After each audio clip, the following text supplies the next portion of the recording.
ई कहानी हा चोर राजू के। ओकर हर रात चोरी के लिए ही बनल रहल, मगर रात तो सबके होखेली। ओकर साथ की ऊ रात केहू और के रहल।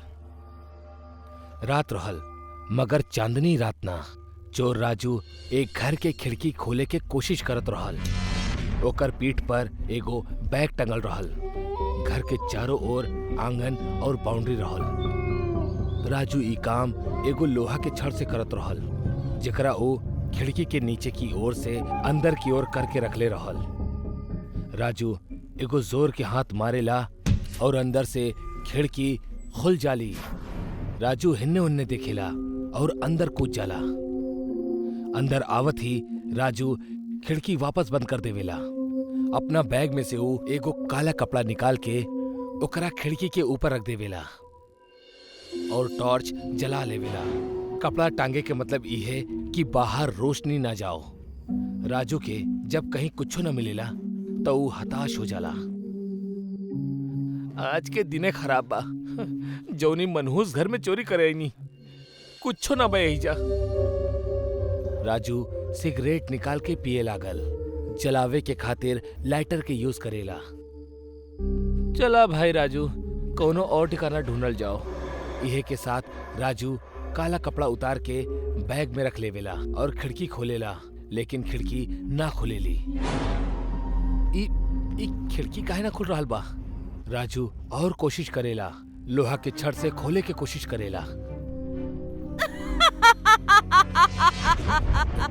के बा ये जा के बा। हंसे की आवाज सुन के राजू बुरी तरह से डर जाला। राजू चारों ओर टॉर्च मारेला। तब्बे एगो अनदेखा फोर्स ओकरा तेजी से खींच के एगो कमरा में ले जाला। कमरे में आवत ही कमरा तेजी से बंद हो जाला। राजू बुरी तरह से डरल बा। कमरा में आवत ही वो फोर्स ओकरा छोड़ देवेला। ओसे छूटत ही वो फर्श पे पीछे खिसक के दीवार पर लग जाला। टॉर्च जलत रहेला और वो बड़बड़ाए लागल। हे भगवान, ई का हो रहल बा? कहीं घर भूतिया तो ना? राजू के डर सही रहल। वो घर वाकई में भूतिया रहल। वो घर पे एगो आत्मा के राज रहल, जौन सालों से वो घर में केहू के आवे के इंतजार करत रहल। वो रात ओकर इंतजार पूरा हो गए। राजू लगातार कमरा में डरा सहमा हिन्ने हुन्ने टॉर्च मारत रहल। देखा तू चेक क्यों भी बड़ा, प्लीज हमरा के ज्यादा, हम वादा करता नहीं आज के बाद फिर कबो ना आई भेजा। तब बे वहीजा एको लड़की प्रकट होखिली, जौन सफेद कपड़ा पहनले बाड़ी, ऐसे जैसे कोनो लाश सूख गईल होखे। राजू ओकरा देख के बुरी तरह चीखेला।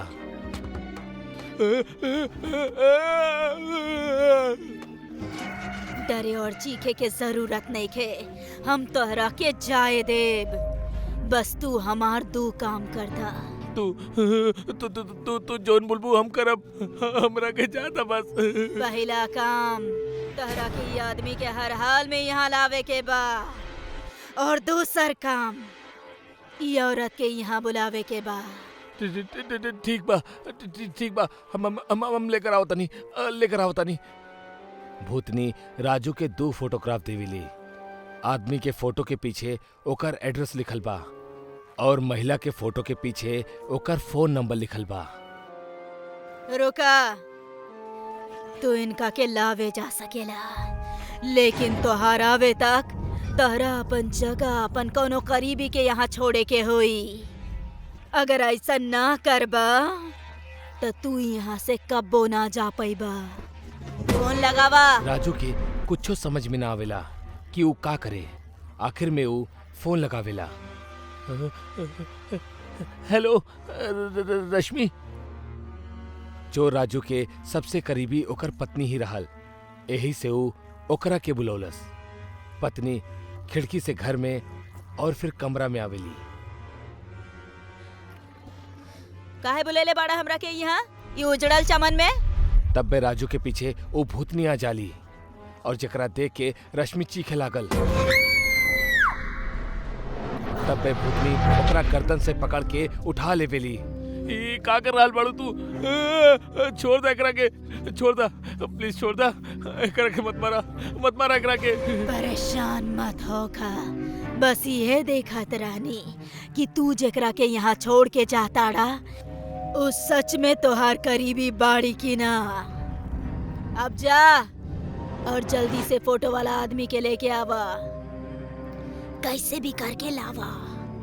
बाकी लेके आई हा और वो औरत के फोन करके इन्हें बुला लिहा। माँ बाड़ी उ हमार, ई घर के जिक्र करबा तो वो आ जाई। भूतनी छोड़ देवेली, रश्मि बेहोश हो जाली। ठीक है, जैसन तू कहलू हम वैसे कर दे। बस तू हमारे वाइफ को कुछ मत करिया, हम जाता नहीं। तब बे दरवाजा खोल जाला और ओकरा बाद खिड़की भी खुल जाली। राजू पागलों के जैसे आधी रात में वो आदमी के घर ढूंढत रहल। राजू फोटो के पीछे लिखल एड्रेस से लोगन के घर के नंबर चेक करत रहल। फोटो के पीछे सुंदर नगर 12/48 लिखल रहे। एगो जगह टॉर्च मारेला तो वहां 12/36 लिखल रहे।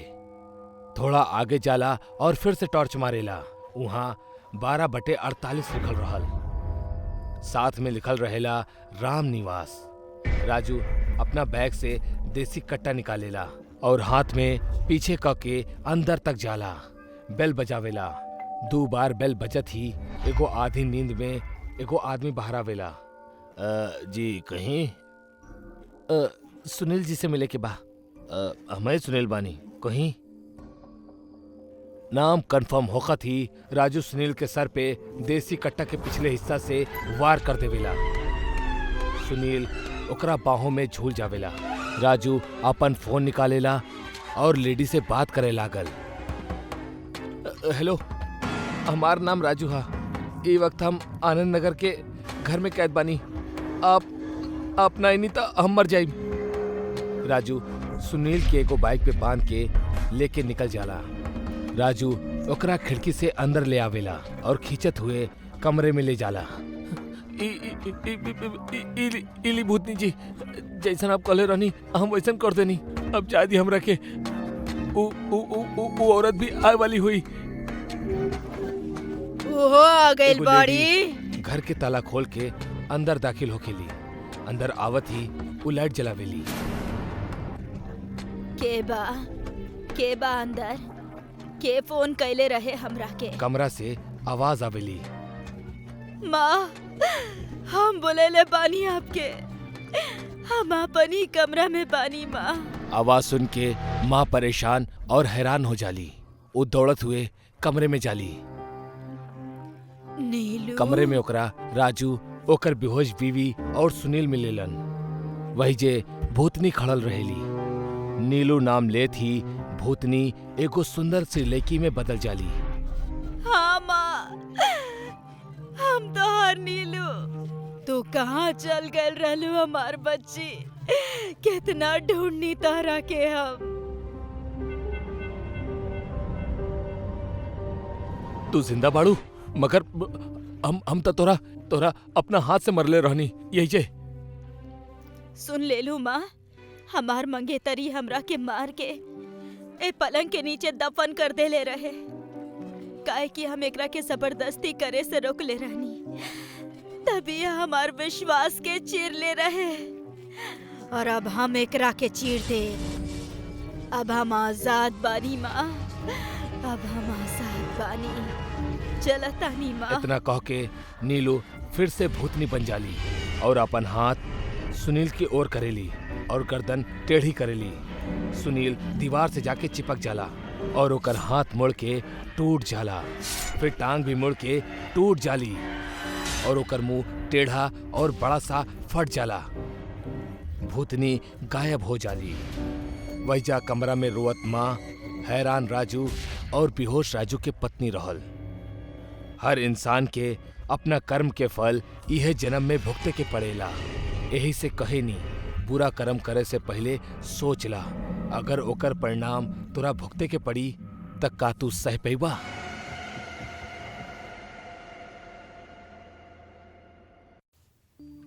अकेलापन इंसान के खातिर बहुत खतरनाक होखेला। अगर ये अकेलापन केहू के जिंदगी में बा तो ओकरा अपना अकेलापन के दूर करे के खातिर कौनो आदत पाल लेवे के चाही या आगे बढ़ के लोगन के दोस्त बनावे के पहल करे के चाही। मगर भूले से भी केहू बेजान चीज के साथ दिल लगावे के गलती ना करे के चाही। लेकिन ये गलती करे से सूरज खुद के रोक ना सकल। सूरज बेशक एगो अच्छा नौकरी करत रहल, खूब पैसा भी कमावत रहल, मगर शहर के भागम भाग में वो एकदम अकेला रहल। नौकरी से घर वापस आके सोवे से पहले तक घर के सजावल और सजा के ओकरा वापस बिगाड़ल सूरज के रूटीन वर्क रहल। ऐसन करके वो खुद के व्यस्त रख के अपना अकेलापन के दूर करत रहल। सूरज के ई तरीका ही शायद सही रहल। ओकरा ई अजीब सन की व्यवहार से ना तक केहू के परेशानी रहल और ना ही खुद के कोनो नुकसान। लेकिन एक दिन अखबार पढ़त पढ़त ओकर नजर इश्तिहार पर चल गई, जौन बोले वाले इलेक्ट्रॉनिक गुड़िया के सहारे लोगन के अकेलापन दूर करे के दावा करत रहल। इश्तिहार देख के ही सूरज एक्साइटेड हो गई और वो दिहल गई वेबसाइट पे जाके वो गुड़िया के खरीद लेहलस। लेकिन वो मासूम के का पता रहल कि वो बोले वाली गुड़िया ना अपना मौत के खरीद रहल बा। सर आपके पार्सल। सर यहाँ साइन कर दी।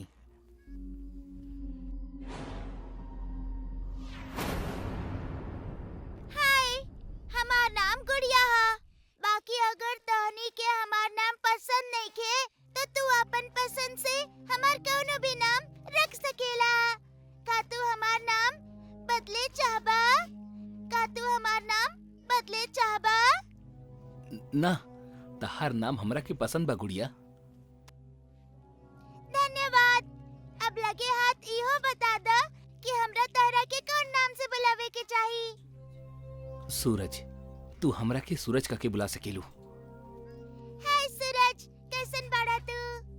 हम अच्छा बानी गुड़िया, तू कैसन बाड़ू? हमू अच्छा बानी। काहे घर में सूरज और गुड़िया के अलावा केहू और सदस्य भी बा? अगर बा तो गुड़िया उनका से मिले चाहतारी।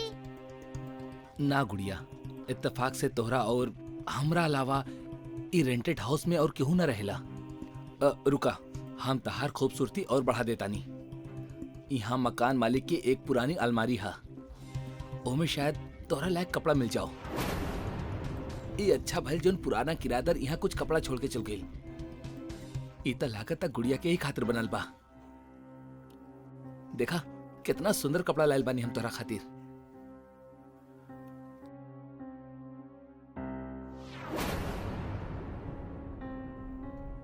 तू बहुत सुंदर लग रहा बाड़ू। अकेलापन से जूझ रहा सूरज पहले तो बिना सोचे समझे बेजुबान डॉल लेहलस, फिर ओकरा एगो अनजान के कपड़ा पहना देलस। वो कपड़ा तान्या के रहल। तान्या एक नंबर के जिद्दी लड़की रहल। ओकरा मोबाइल पे कहानी सुने की आदत रहल, जेकरा चलते एक दिन ओकर पापा ओकर मोबाइल छीन लेले। पापा, हम कितना बार मना कैले बानी कि ऐसे हमार मोबाइल मत लिहल करी। हम मोबाइल ले लेना बानी, हमरा लेवे के पड़ल तान्या। ये मोबाइल के वजह से ना तू पढ़े लू और ना लिखे लू, बस सारा दिन ए पे कहानी ही सुने लू। ऐसे ही करत रहबू तब फेल हो जाइबू। आज आपके हमार पास और फेल होकर दिखाई दे रहल बा। बचपन से लेके आज तक जाने कितना एग्जाम्स भइल बा, तब कहना आयल रहे प्यार सामने। माँ के सहेलियन से फुर्सत ना रहे और आपके अपन काम से। माँ बाप के रहते भी अनाथन के तरफ बढ़ भइल बानी हम। तू बढ़ ही ना भइल बाड़ू तान्या, बदतमीज भी हो गइल बाड़ू। इतना ही गुस्सा आ रहल बा तो जाए से पहले मार ही दी ना हमरा के, सारा प्रॉब्लम ही खत्म हो जाई। तोहरा के जौन करे के बा करा, मरल चाहतारू तो मर जा, लेकिन ये मोबाइल अब तहरा के ना मिली। यही के वजह से तहर ई हाल बा। ठीक बा डैड, अगर आप ये चाहतानी तो ये है सही। शायद हमार मरे से ही आपके खुशी मिली।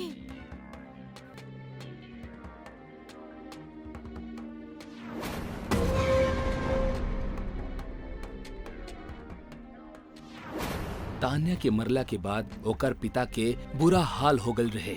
ऊ ओ घर के उहे हाल में छोड़ के वहां से चल गई। सूरज आज अपना डॉल के उहे तान्या के कपड़ा पहनोले बा और ऐसन होखत ही गुड़िया की आवाज एकदम नॉर्मल लड़कियन जैसन हो गई। गुड़िया, ई कपड़ा पहन के तू बहुत सुंदर लग रहा बाड़ू। अगर हम सुंदर लग रहल बानी तो तू भी हैंडसम लग रहल बाड़ा। तू तो एकदम असली लड़की जैसन बोले लगलू। हम तो हर बात करे के तरीका से बहुत खुश बानी सूरज। ऐसे हम अपन आवाज बदल लेनी। तहार आवाज बहुत मीठ बा। दिल करता जिंदगी भर तोहरा के सुनत रही। अगर तोहार ई इच्छा बा त ई आवाज जिंदगी भर ऐसे ही रह सकेला, बाकी एगो शर्त पर। कैसन शर्त? तहरा के हर रोज रात के हमरा एगो नया कहानी सुनावे के होई। अगर मना कैला त हमार आवाज वापस मशीनी हो जाई। ना ना, ऐसन मत करिहा। ई आवाज अच्छा बा। अच्छा का? बहुत अच्छा बा। हम वादा करतानी हम तोहरा हर रोज एगो नई कहानी सुनाई। और जैसन कि अब ही रात हो चुकल बा ता आज के कहानी हा तोहरा ही जैसन एगो खूबसूरत लड़की के। सूरज गुड़िया के हर रोज रात में कहानी सुनावे के वादा तो कर देलस, मगर ओकरा ना पता रहल कि ई वादा क के वो अपना जिंदगी के सबसे बड़ भूल कैले बा। गुड़िया सूरज के एगो अनुशासन में बांध देले रहल। इंसान के अगर मजबूरी ना होखे तो ओकरा अनुशासन और नियम में बांधब बहुत कठिन हो जाला। जल्द ही वो एगो रात आ गई जेकर डर रहल। सूरज गुड़िया के कहानी सुनावत सुनावत सुत गई। सूरज, सूरज, उठा, बतावा ना पीपल वाली चुड़ैल का कैले रहली? फिर वो सुत गई। तू भी हमार बाप जैसन बाड़ा। उनका भी हमार फीलिंग्स के कौनो फिक्र ना रहे और तहरा भी नहीं खे। सूरज, उठा। कहानी अधूरी छोड़ल हमरा बिल्कुल अच्छा ना लागेला। उठा। सोवे दना गुड़िया, आज ऑफिस में बहुत काम रहल। हम यह कहानी तोरा के कल सुना दे। अब वहीं प्लीज सुते दा और तू आराम करा। ना कर सके नी हम आराम। इतना सालन से आराम ही तक करत रहनी। गुड़िया, ई का कर रहल बाड़ू तू? छोड़ा हमार बाल। बस, बहुत भइल ड्रामा। हम कौनो गुड़िया वुड़िया नहीं खी। हम तान्या बानी। हमार कपड़ा के तू ई गुड़िया के पहना के हमरा के ई नया रूप देले बाड़ा। अब चुपचाप हमरा के कहानी सुनावा, वरना पहले हम मरल रहनी और अब तहरा के मार देब। ना ना, हमरा के मत मरिया। हम सुनाओ तानी कहानी। ओ राजा जब जंगल गए तब वहां ओकरा एगो सूखा तालाब मिलल। ओ तालाब के बीचों बीच एगो सूखा कुआं रहल। कुआं के मुंडेर पे काला रंग के ढेर सारा बेल अपन घर बना के रखले रहल। राजा धीरे धीरे वो कुआं के पास गई। सूरज कहानी सुनावत सुनावत रुक गई। तान्या, हमरा बाथरूम जाके बा। कहानी ना तहरा के। जब तक कहानी पूरा ना होखेला तू कुछ ना करबा। सुनावा। ना, हमरा के जाके बा। तान्या के अनसुना करेला धोखेबाज।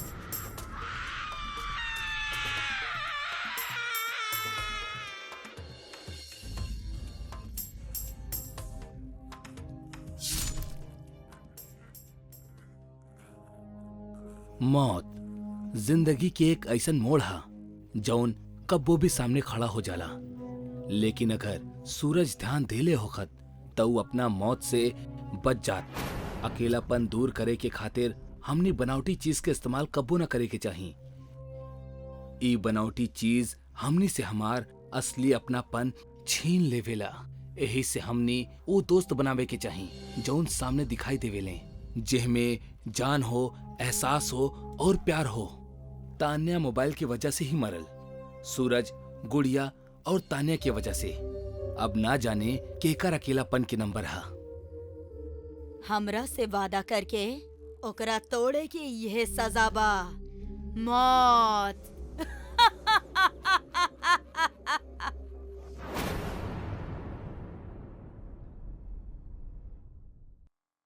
सदियों से एगो कहावत हमने आए दिन सुनत आवतानी जा कि इंसान जौन बोवेला उहे काटेला। ई बात के मतलब ई हा कि कर्मा घूम फिर के वापस आवेला और हर बुरा कर्म के मूलधन और ब्याज सब वसूल लेवेला। सालों से दिल्ली में रहे वाला अभय के बेंगलोर के एगो IT कंपनी ओकरा के मैनेजर पोस्ट नौकरी पे रख लेबा। उहे सिलसिला में अभय अपना परिवार के साथे दिल्ली से बेंगलोर शिफ्ट हो रहा बा। लेकिन ऊ ना जाने ले कि उनकर परिवार के कर्मा उनसे सवाल जवाब करे वाला बा, जहां हुई मौत के खूनी खेल। शीला, ध्यान से अलार्म लगा लिहा, कहीं ऐसा ना होके कि हमने सुतत रहे और स्टेशन छूट जाओ। डोंट वरी पापा, आपके बेटी आपके ई काम आधा घंटा पहले ही कर देले बाड़ी। पूरा 4 अलार्म लगेले बानी।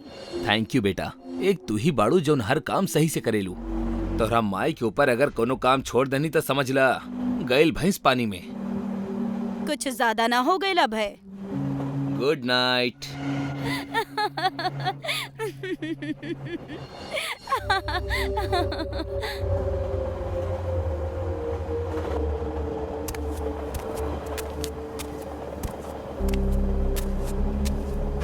पानी बाका के हा भाई?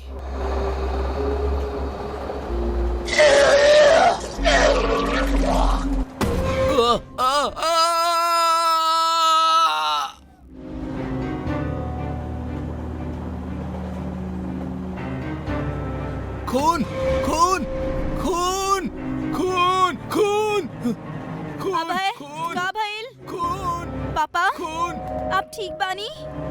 खून खून खून खून। पापा, पापा आँख खोली पापा, का भइल? अभय, कैसन खून? खून खून। अभय होश में आवा। अभय, शीला, आकृति, यहाँ एगो लड़की रहल। उ खून खून के उल्टी कले हमरा ऊपर। खून के उल्टी? बाकी यहाँ तो केहू नहीं खे।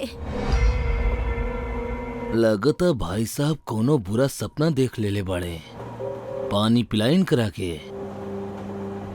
हाँ हाँ, ली पानी ली। बहुत बहुत बहुत डरावना सपना रहल। सपनों के का हा साहब, कभी हंसावेले तो कभी डरावेले। तू तू तू तू तू क्या? हमार नाम काल है, अगला ही स्टेशन है हमार, अरसी केरे जंक्शन। कुछ लोगन से मिले के बा वहाँ। वैसे आप कहाँ उतरे वाला बानी? हमनी तुमाकुरु उतरे वाला बानी। हमार स्टेशन से अगला स्टेशन ही यहाँ, लेकिन संभल के, वहाँ एगो चुड़ैल भूत के साया हा। केहू अगर कुछ भी गलत कैले होखी तो ऊ ओकरा के छोड़त नहीं खे। हमनी के डरे के कौनो जरूरत नहीं खे। हमनी कबो केहू के गलत ना कैले बानी।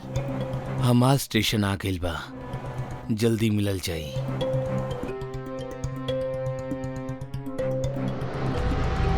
ई आदमी बहुत अजीब सा लागत रहल हमरा के। अजनबियन के बात अजीब लागल आम बात बा पापा। तो हो जाए हाई फाई। अभय और ओकर परिवार अपना हंसी में बुरा सपना के पल भर में भूल गई, लेकिन अभय के माथे पे चिंता के लकीर जरूर नजर आवत रहल। मगर अपना चिंता से ज्यादा अबही ध्यान उस स्टेशन पे देवे के रहल जहां उनकरा उतरे के रहल। तुमाकुरु स्टेशन आवत ही तीनों उतर गए। उस स्टेशन पे उतरे वाला उहे 3 लोग रहले। उनकर उतरत ही ट्रेन आगे बढ़ गई। तीनों अबही स्टेशन से चले ही वाला रहले कि तब बे आकृति के नजर स्टेशन के एगो कोना में जल बुझ रहल लाइट पे अटक गई, जहाँ लाइट बुझा थी ओकरा एगो सफेद कपड़ा पहने लड़की दिखाई देलस। ओके देखा थी आकृति के ट्रेन में मिलल उ अजनबी काल के बात याद आ गई। वहाँ एगो चुड़ैल भूत के साया आए दिन देखे के मिलेला। अगर केहू कुछ गलत कैले होखी तो ऊ ओकरा के छोड़त नहीं खे। पापा पापा देखी उधर केहू बा। कहाँ बेटा? उधर पापा देखी ना, उहे तो खड़ा बाड़ी। हाँ, चल जा यहाँ से, चल जा। हमार पास मत आइया पापा, हमार पास मत आवा। आकृति सुना, रुका आकृति। आकृति आकृति काबिल तो रखे। छोड़ दो हमरा के, प्लीज छोड़ दो हमरा के। हम तो हर का बिगड़ ले बानी, छोड़ दो हमरा के। पापा, हे भगवान, आकृति हवा में अब है। कहीं कहीं एकर पीछे स्टेशन के चुड़ैल भूत वाला साया तो नहीं खे। शीला के बात सुन के अभय सदमा में आ गई। ओकरा कुछ समझ में ना आवत रहल कि आखिर सब का हो रहल बा। शीला के अपना सवाल से ज्यादा इंटरेस्ट अपना बेटी में रहल। यही से अभय के जवाब से पहले ही वो वापस आकृति के बचावे दौड़ पड़ल। आकृति, आकृति। तबे वहाँ से एगो और ट्रेन गुजरेली। वो ट्रेन के दरवाजा पे काल खड़ा हा। अभय ओकरा जात दिखिला त काल मुस्कुरा उठेला। ई सब देख के अभय के सांस फूल जाली। उ शीला के पीछे दौड़ेला। शीला, शीला रुका। के बाड़ा तू? अब हमरा साथ ही सब काहे कर रहल बाड़ू? प्लीज तू जौन भी बाड़ू हमार बेटी के छोड़ दा। तू हमनी के साथ ऐसन काहे कर रहल बाड़ू? हमनी तो हर का बिगड़ ले बानी। प्लीज प्लीज छोड़ दे हमार बेटी के। अगर तू चाहेला कि हम तोहार बेटी के छोड़ दी तो सच बोल। कैसन सच? हमार सच। आरती, चल याद रहल। अब सच बता, नाता तोहार बेटी गईली। ना ना ना, हमार बेटी के कुछ मत करिया। अब भाई जौन पूछ रहल बाड़ी एकरा के बता दा प्लीज। नाता हमनी के बेटी, प्लीज बता दा अभय। आज से 25 साल पहले यह स्टेशन पे 5 किलोमीटर दूरी पे एगो कंपनी खुलल रहल। वो कंपनी में आरती के बहुत अच्छा जॉब मिलल रहे। हमरा के लागल अगर ही जॉब करे लगल ता हमरा से दूर हो जाई।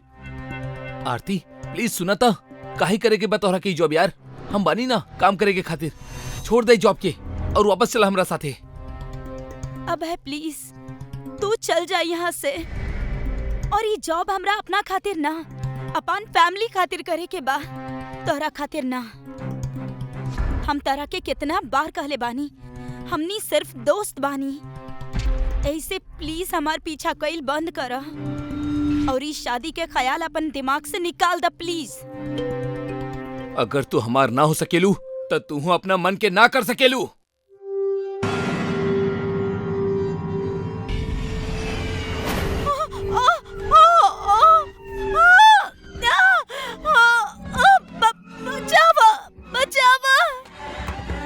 हम आरती के एसिड डाल के मार देनी, मगर हमार किस्मत अच्छा रहल। हम पुलिस से बच गए नी और एक दिन हम इस शहर छोड़ के दिल्ली शिफ्ट हो गए नी। लेकिन इस जगह हमरा के फिर वही खींच के ले आई। हमरा के माफ कर दा आरती, हमरा के माफ कर दा।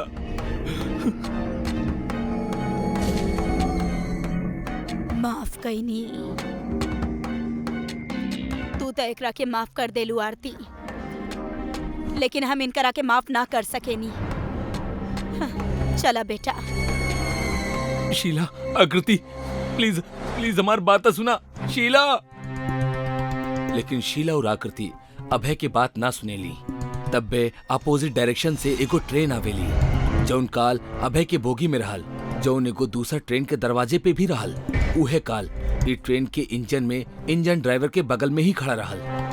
अभय अपना और आवत ट्रेन के दिखलस और अपना गिल्ट से हमेशा हमेशा के खातिर पीछा छुड़ावे के खातिर ओकर सामने खड़ा हो गई और काल के ट्रेन ओकरा साथ ले गई। हमरा के माफ कर दी प्लीज। इंसान चाहे जौन करे, बुरा काम के नतीजा एक ना एक दिन ओकरा भुगते के ही पड़ेला। अगर आपके लगेला कि आप चोरी छुपे गलत काम करके बच गई हैं, तो आप गलत सोचे नहीं। काल हमेशा से हमनी के साथ ही चलेला। कौनो इंसान के इतना परेशान ना करे के चाही कि वो अपन मानसिक संतुलन खो बैठे, ओकरा अपन जिए पे पछतावा होके, काहे कि ऐसा इंसान ज्यादा खतरनाक हो जाला। और अगर बात ओकर काला रंग के होके त ऊ और भी भयानक कदम उठा सकेला। आज के ई कलयुग में हमनी ऐसन ही एगो कहानी आपके दिखावे जा रहल बानी। शहर के एगो बड़ सा कॉलेज में एगो दिव्या नाम की लड़की पढ़त रहे। वो पढ़ाई में बेहद होशियार होखे के कारण क्लास में हमेशा टॉप आवत रहे, पर ऊ हमेशा दुखी और अकेला रहत रहली। और एकर वजह रहे ओकर काला रंग। ओकरा अपना काला रंग से बहुत शर्म आवत रहे। क्लास में ओकरा साथ पढ़े वाला बाकी लड़की सन भी ओकर काला रंग से चिढ़त रहली। एक दिन कॉलेज छुटला के बाद जब दिव्या अपना घरे जात रहली, तब अचानक ओकर दू सहेली अंजू और नीता ओकर सामने आ गई और ओकर मजाक उड़ावे लगली। का बात बा दिव्या रानी, आज बड़ी भागल भागल घर जाताड़ू।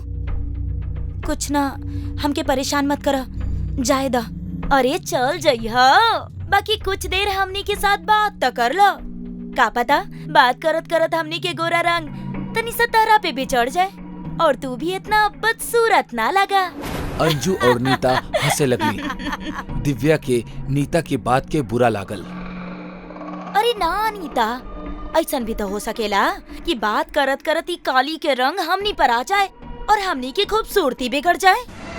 ना ना अंजू, ऐसा ना होगी, काहे कि एक कर काला रंग तो एकदम पक्का बा। मरते दम तक एकर काला रंग एकर चेहरा से तनी भा कम ना होई। दोनों फिर से हंसे लगली। दिव्या के ई बात पे गुस्सा आ गई। तोनी सब कितना बुरा पड़ा ना, तोनी की ये सब हरकत की वजह से हमरे कितना तकलीफ हो गेला, एकर अंदाजा बात होनी के। अब ज्यादा बोले के जरूरत नहीं खे, चल निकल अब। ओइली बड़ी अपन तकलीफ बतावे। हाँ त और कल तनी बढ़िया से रगड़ रगड़ के नहाई हा, का पता शायद तनी सन काला रंग निकल जाए। दोनों फिर से हंसे लगली। दिव्या रोवत रोवत वहाँ से चल गई। दिव्या रोवत रोवत अपना घर आई। घर में ओकर माँ भी रहली। का भइल बेटी, रो काहे रहल बाड़ू? हम कल से कॉलेज ना जाए। काहे? टीचर कोनो सजा देले? ना, वो बात नहीं खे। फिर का बात बा? क्लास के सब लड़की लोग हमरा के हमार काला रंग की वजह से चिढ़ावेली, ऐसे हम ना जाए। दिव्या बेटा, ऐसा ना कहेले, ई सब तो हो खात रहेला। तू ई सब बात पे ध्यान मत दिहल करा, तू बस पढ़ाई पर ध्यान दा। इतना कह के माँ अपन काम करे के खातिर अंदर चल गई। क्यों हमरा के ना समझेला? हमरा ये बात की कितना तकलीफ होकेला, ये हम केकरा के बताई। दिव्या वही जे रोवत रहली। कुछ दिन बाद दिव्या मुस्कुरात मुस्कुरात कॉलेज आई। सब लड़की ओकरा फिर से चिढ़ावे लगली। दिव्या चुपचाप जाके अपना बेंच पे बैठ गई। अंजू ओकर बगल में आके बैठ गई और उसे बात करे लागल। का भइल, आज बड़ी खुश लग रहल बाड़ू? कुछ ना भइल, बस आज बहुत अच्छा लागता। काहे? तू गोर होके वाला बाड़ू का? ना, ओकरा से भी बढ़िया बात होके वाला बा। शायद सब कुछ ठीक होके वाला बा। का ठीक होके वाला बा और कैसे?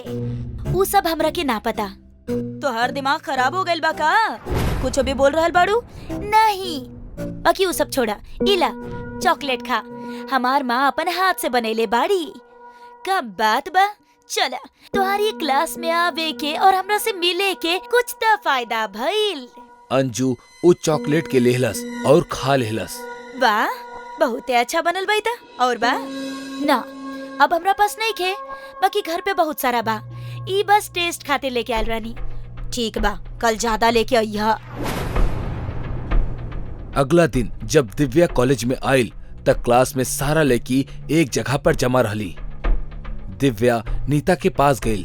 का भइल, सब ठीक तबा ना? आ गइलू तू, कल मुही तोहारी कमी रहे। अरे बाकी भइल का? अंजू कल रात से बहुते बीमार बाड़ी। डॉक्टर के कुछ समझ नहीं के आ रहल कि का भइल बा। दिव्या अंजू की बात सुन के बहुत खुश भइल। वो अपना बेंच पे आई। मतलब वो चॉकलेट सही में काम करेला? मतलब अब सब कुछ ठीक हो जाई। अंजू के काम तो हो गइल, अभी सबके बारी बा। दिव्या अपना बैग में से बहुत सारा चॉकलेट निकलस और वापस वो लड़कन के पास चल गई। सुना, हमरा के पता बा कि तू सब बहुते परेशान बाड़ा। ऐसे हम तोहार परेशानी कम करे खातिर चॉकलेट्स लाइल बानी। ये हमार माँ घर पे बनेले बाड़ी, तो सब लोग खा, तरह के बहुत अच्छा लागी। अब मुंह लटका के बैठल रहे से का हो जाई। और ये काली पहला बार कुछ ले ले बाड़ी, तो खा के देखल जाओ। सारा लड़की चॉकलेट के खा लेनी और अपना जगह पे बैठ गई। अगला दिन अंजू कॉलेज आई। दिव्या जब अंजू के चेहरा के देखलस तब वो जोर जोर से हंसे लागल। अंजू के चेहरा दिव्या की तरह काला पड़ गल रहे। अब कैसा लगता काला रंग? अब चिढ़ावा हमरा के, चिढ़ावा। हमरा अच्छा तरह से पता बा कि ये सब तू कैले बाड़ू। वो चॉकलेट में जरूर तू कुछ मिलाइले रहलू, और ये से हमनी के ही हालत हो गई। अंजू दिव्या के कंप्लेंट कॉलेज के प्रिंसिपल से कैलस। प्रिंसिपल दिव्या और ओकर माँ के कॉलेज बुलौलस। तब तक सारा लड़किन के रंग काला पड़ चुकल रहे और ओकरा देख के दिव्या बहुत खुश भइल। ये सब का हो रहल बा? अब दिव्या के ऐसा कौन सा चॉकलेट बना के दे रहल बानी जैसे ये सब हो रहल बा? हम तो एकरा के कौनो चॉकलेट ना देहनी। दिव्या, सर का बोल रहल बाड़े, जवाब दा। सर, वो चॉकलेट माँ ना देले रहली। फिर के देलस और काहे? सर, एक दिन हम कॉलेज के पीछे रोत रहनी, काहे कि सब हमरा के काला रंग खातिर हमरा चिढ़ावत रहले। तबे वहाँ पर एगो आदमी आइले। का बात है बेटी, ऐसा सुंदर सुबह के समय तू काहे रो रहल बाड़ू? आपके बानी? हम उहे बानी, तहार समस्या के समाधान करे वाला। हमरा अपन समस्या बतावा। हमरा के हमार क्लास के सब लड़के लोग हमार काला रंग की वजह से चिढ़ावेली, और ये बात के हमरा बहुत तकलीफ होखेला। ओह, ये बात है। तू चिंता मत करा, ये बात के समाधान बा हमरा पास। मांत्रिक काला जादू से बहुत सारा मायावी चॉकलेट्स के बनोलस और दिव्या के दे देलस। ई तू उ लड़कन के खिला दिहा जे तोहरा के चिढ़ावेली। बाकी सारा काम ये चॉकलेट्स कर दी। अब तू जा, सब ठीक हो जाई। उनकरे कहे पर हम ये सब कईनी, और अब हमरा के बहुते अच्छा लागता। ई सब अब हमार जैसा नहीं दिखे लागल बाड़ी। अब केहू हमरा के काली कह के ना चिढ़ाई। प्रिंसिपल के सारा बात समझ में आ गई। तो सबके शर्म आवे के चाहिए। तू दिव्या के ओकरा रंग की वजह से चिढ़ावत रहलू, यही से वो ऐसा कैलस। हम ई ना कह रहल बानी कि ई सही कैलस, पर तू लोगन की गलती एमे ज्यादा बा। ई हादसा के बाद प्रिंसिपल ओ मांत्रिक के ढूंढे के बहुत कोशिश कैलस, पर ओकर कहीं भी पता ना चलल। अब वो सारा लड़की वैसे के वैसने रहली, काली।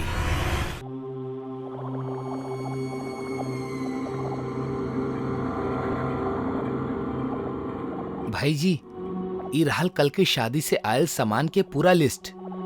तू सब ठीक से चेक कर ले बाड़ा ना? कुछ छूटल तो ना? भाई जी, आप छूटे की बात करता नहीं। यहाँ तो 10 थाली, 20 चम्मच, 2 चादर और 1 तकिया पे पूरा बाराती मोर्चा मार गेले। जब से हम ई पार्टी ऑर्गेनाइज करे के काम शुरू कैले बानी ना सोनू, तब से एक बात तो पता चल गई। पूछा का? पूछ लेनी, बताई का? बचपन में हम अड़ोसी पड़ोसी के घरे में अलग अलग प्लेट गिलास देख के हमेशा हैरान रहत रहनी कि इनकर बर्तन अलग अलग काहे बा। कोनो शौक हा या फिर आदत, लेकिन अब जाके पता चलल कि ई ना तो शौक हा ना आदत। ऊ तो ऊ बर्तन शादी बारात में जाके इकट्ठा के ले बड़े। मतलब दुनिया के ई आदत बाबा आदम के जमाने के हा। सही बोलनी भाई जी, तीर एकदम निशाना पे हा।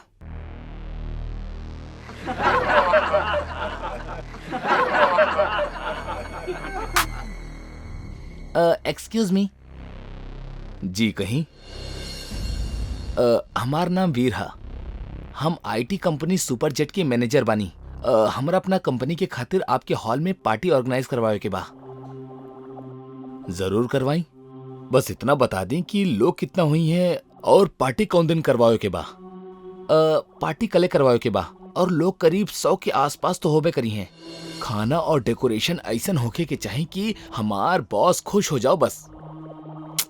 अरे आप टेंशन मत ली, हमार खाना और डेकोरेशन दोनों लाजवाब बा।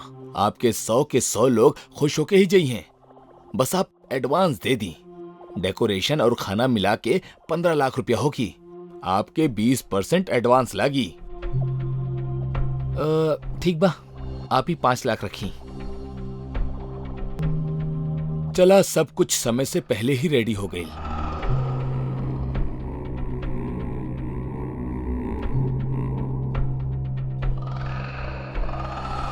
इका कोल्ड ड्रिंक ठंडा काहे ना बा? सोनू, सोनू, ये फ्रिज में पानी और कोल्ड ड्रिंक ठंडा काहे ना हो रहा बा? माफी भाई जी, हम आपके बताओ भी भुला गए नहीं कि फ्रिज खराब हो गई बा। माफी के बच्चे, आज पार्टी बा और तू बताओ भी भुला गेला कि फ्रिज खराब बा। अबे बूढ़बा कहीं के ध्यान कहाँ रहेला तोहार? नवा नवा काम के बैंड काहे बजावे पे तुलल बाड़ा यार। अब पार्टी में जौन गेस्ट आई हैं उनका कोल्ड ड्रिंक ठंडा पानी कैसे पिलाए हम बताओ हमरा। भाई जी आप गुस्सा मत होखी, हमार पास एगो जुगाड़ बा। स्टोर रूम में एगो बहुत पुराना फ्रिज रखल बा जौन चालू हालत में बा। आज हम वही से काम चला लेता नहीं, कल बदल ले जाई। का कहता नहीं भाई जी? के अलावा हमार पास कोनो और भैंस के चारा का जौन पूछा तारा का कहा तारा भाई जी। चला स्टोर रूम दिखावा फ्रिज हमरा।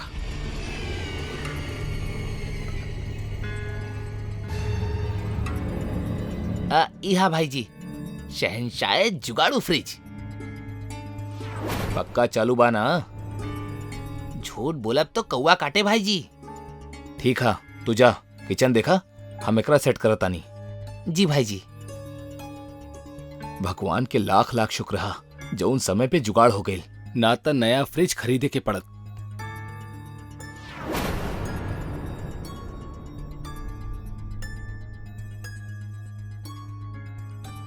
खोला खोला, हमरा बाहर निकाला, ना तो हम मर जाए। हमरा बाहर निकाला, हमरा बाहर निकाला, हम मर जाए। खोला प्लीज। ये आवाज तो फ्रिज के अंदर से आ रहा बा, मगर ओमे तो हम कोल्ड ड्रिंक्स रख ले रानी, ओकर अंदर तो केहू ना हो सकेला। फिर ये आवाज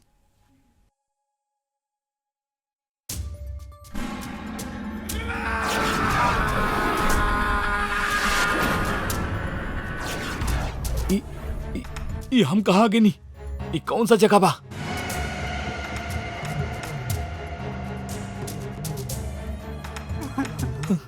भाई साहब सुनी, भाई साहब आप रोत काहे बड़े के बड़े आप?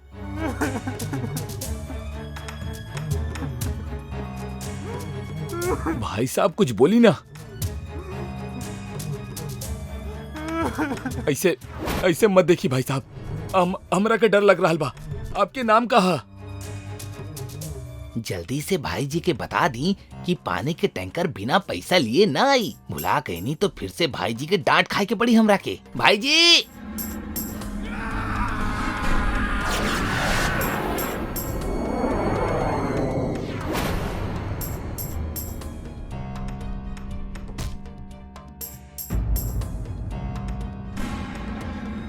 भाई जी,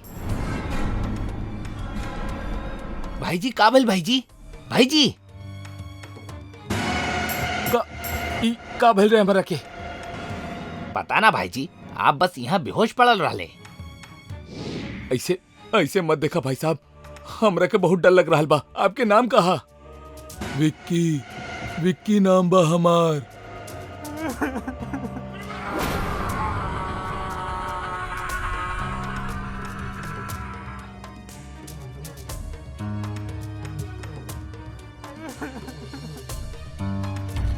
का सोच रहल बनी भाई जी? कुछ ना, खाना रेडी भइल। खाना तो रेडी हो गइल बा भाई जी, पर वो पानी के टैंकर वाला पिछला बकाया भी मांग रहल बा। हाँ ठीक बा, इला केहू और के भी बकाया होके तो उहो के चुका दा। जी भाई जी, पर आप? हम ठीक बानी, तू जा। काम तो अच्छा भइल बा, का कहा तारा? वाकई डेकोरेशन गजब के बा, बस खाना भी डेकोरेशन जैसे नहीं होके चाहिए। चिंता मत करी सर, यहाँ सब कुछ गजब के ही होखेला। एक गजब के आइटम और बा हमरा पास, आई दिखाओ तानी, तबीयत खुश हो जाई। चला देखा तानी।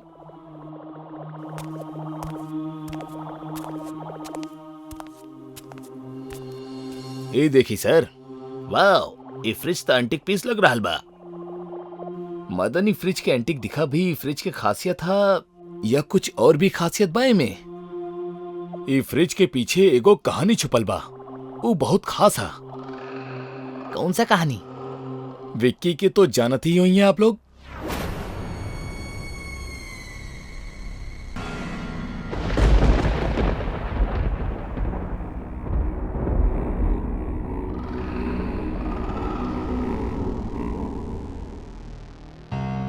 तू लोगन के खातिर एक बहुत बड़ खुशखबरी बा। हम बहुत जल्द कंपनी के मैनेजर बने वाला बानी, और मैनेजर बनत ही तुम्हारी भाई TMW कार से ऑफ जॉब शुरू कर दी।